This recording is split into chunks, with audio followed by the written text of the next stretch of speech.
আম্মা ক 15 বছর বিদেশ করছস আর করিস না আইসা পর।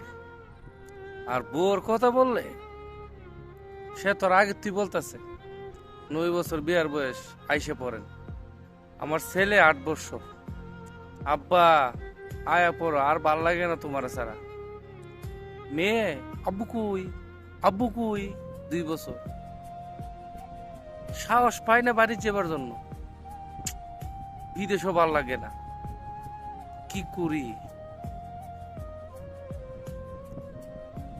টেনশনে রাত বাজে 2টা, ঘুমাই নাই। দেখেন কেউ নাই, খালি ময়দানে বসে বসে কত চিন্তা করলাম আর ভাবলাম কথাটা সবার সাথে শেয়ার করি। আপনারও কিরকম আছে, এরকম হয় কমেন্ট করে জানায়।